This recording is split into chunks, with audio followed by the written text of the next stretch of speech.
किती उशीर केला ग बाई यायला. शिवाय झोपला होता ना बाप वाट बघून आता 3 वाजले. त्यांना दुधाची भाकर खाता येत नाही आणि आता 3 वाजले ते आता दूध घेऊन आलीस.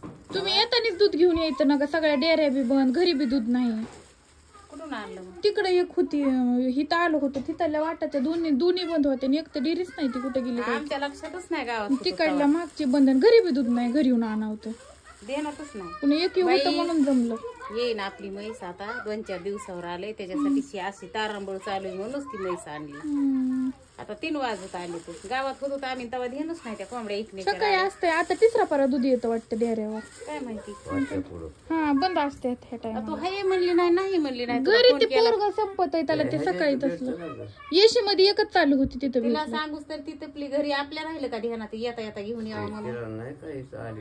हे आपल्या रोड आहे का नुराणी चौकाच्या पुढच्या सगळ्या बंद होत्या. दुकान चालू असतं काय आता संध्याकाळी जेवा, संध्याकाळी स्वयंपाक करते. मग 2-3 केळं खाल्ले ते त्याच्यासाठीच केळं आणले. कधी येणार आहे? आता म्हैस आली 2-4 दिवस. आज 8 दिवसापासून तर नक्की म्हैस येते. झाले 2-4 दिवस राहिले ते. म्हणूनच मी इतक्या दिवस झालं म्हणत होते आपल्याला असायला पाहिजे, आपल्याला म्हैस असायला पाहिजे. आपण शेतकरीत माझ्याच्याने नाही होत. मी नाही बघत. मग दुधाशिवाय येते का भाकर खायला? सकाळपासून 3 वाजले ते. आता रात्री भेट नाही झाली त्या मामाची. आता आज सांगते ना त्यांना उद्यापासून 1.5 लिटर आणायला.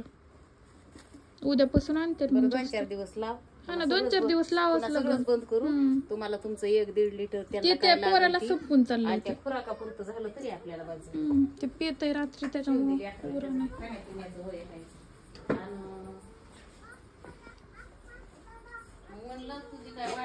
हे काय आहे? कुठून आणलेस हे?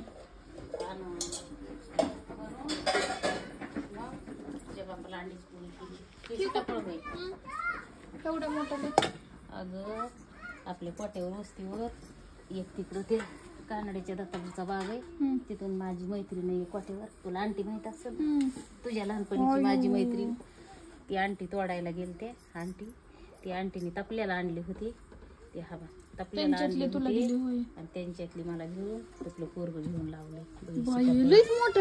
असली मैत्रीण असं मला एकच आहे, पण जबरदस्त आहे. बघा ना केवढं लुशीताफळ आहे आणि लईच गोड लागत. लईच मोठं. 50 रुपयाला इकडून घाटात. आपण 25 रुपयाला एवढं आणलं होतं. एक ह्याच्यापेक्षा बारीक होतं. एवढं होतं. 25 रुपयाला एक आणलेलं. हे सीताफळ आता संध्याकाळी जेवते ना. आता केली अंड्याची पोळी. हे खरंच 50ला जाईल. पाळ्या नाही निघत. इकायला नेत असते नाही. त्यांना म्हणलं होतं मी 5 किलो द्या आम्हाला. तर ते म्हणले 5 किलो काय करायचे ते ह्यांना लावा. लय बार म्हणले ते लावा. सीताफळासाठी यायचे नाही, माझं नाव सांगा. दत्ता भाऊ बोलले म्हणा. पण हे हलत आहेत का जागची? आणि आपल्याला तशीच नग बी त्याने एवढा खर्च करायचा, त्याला झटायचं आणि आपल्याला फुगट कशाला. दिले 5 किलो तर त्यांचा काय भाव असेल ते आणायचे. पण ती भाव नाही सांगत, निकत देत बी नाहीत. ते म्हणले तुम्हाला काय लागते ती तशीच आणा. तसं नाही बरोबर वाटत.